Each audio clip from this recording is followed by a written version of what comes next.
அனைவருக்கும் வணக்கம். தினம் ஒரு தகவல் நிகழ்வில் இன்று நாம் பார்க்க இருக்கக்கூடிய தகவல் ஆகஸ்ட் 22ஆம் நாளுடைய சிறப்புகள்ங்க.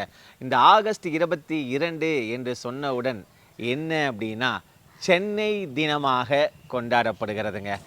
மெட்ராஸ் சென்னை என்ற பெயரை கேட்டவுடனே நமக்குள் ஒரு இனம் புரியாத ஒரு ஈர்ப்பு, ஒரு தவிப்பு ஏற்படும் என்பது நிதர்சனமான ஒரு உண்மைங்க.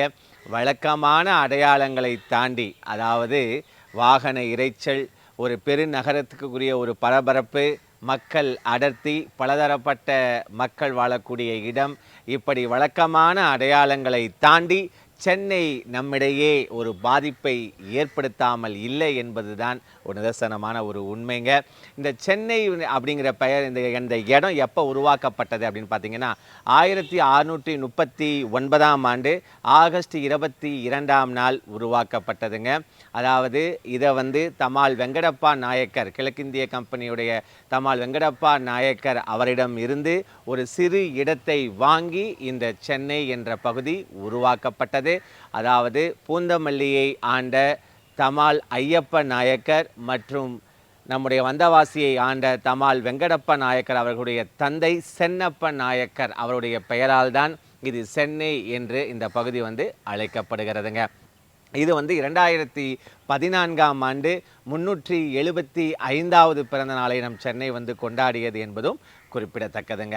அதுக்கப்புறம் இந்த ஆகஸ்ட் 22 வேற என்ன அப்படின்னு சொல்லி பார்த்தீங்க அப்படின்னா நம்முடைய ஹரிசங்கர் பரசாயி அவர்களுடைய பிறந்த தினம். யார் அப்படின்னு நீங்கள் யோசிக்கிறீங்களா?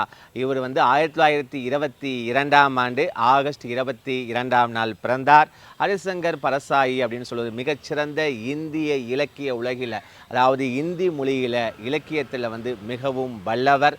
அது மட்டுமல்ல, இவர் எப்படி எழுத்துக்களை கையாளுவார் என்று சொன்னால் அனைத்து சமூகம் சார்ந்த அவலங்களையும் பிரச்சனைகளையும் எல்லல் நடையில், அதாவது கேலி சித்திர வடிவில் அனைவருக்கும் புரியும் வகையில் இவர் கையாளுவாருங்க. அதுதான் இவருடைய ஃபேவரேட்டு. இதுக்காகவே இவர் சாகித்ய அகாடமி விருதும் பெற்றிருக்கிறாருங்க. அதுக்கப்புறம் இந்த ஆகஸ்ட் 22 வேற என்ன அப்படின்னு சொல்லி பார்த்தீங்கன்னா ஏக்நாத் ராமகிருஷ்ண ரானடே அவர்களுடைய நினைவு தினம். 1982ஆம் ஆண்டு ஆகஸ்ட் 22ஆம் நாள் இவருடைய நினைவு தினம் அனுசரிக்கப்படுகிறது. ஏக்நாத் ராமகிருஷ்ண ரானடே அப்படின்னு சொல்லும்போது விவேகானந்தரினுடைய போதனைகளால் ஈர்க்கப்பட்டு இவர் பார்த்தீங்க அப்படின்னா கன்னியாகுமரியில் விவேகானந்தர் அந்த கேந்திரத்தை உருவாக்குவதற்காக பாடுபட்டவர். அது மட்டுமல்ல, கன்னியாகுமரியில் விவேகானந்தருடைய நினைவு மண்டபத்தை உருவாக்க வேண்டும் என்பதற்காக 1963ஆம் ஆண்டு இவர் பார்த்தீங்க அப்படின்னா இதுக்காக ஒரு கமிட்டியை உருவாக்கி அனைத்து இடங்களுக்கும் சென்று நிதி உதவி திரட்டி இந்த 1970ஆம் ஆண்டு இதை கட்டி முடிக்க பாடுபட்டவர் தான் நம்முடைய விவேகானந்தருடைய போதனைகளால் ஈர்க்கப்பட்ட ஏக்நாத் ராமகிருஷ்ண ரானடே அவர்கள். மற்றொரு தகவலோடு உங்களை நான் சந்திக்கின்றேன். நன்றி, வணக்கம்.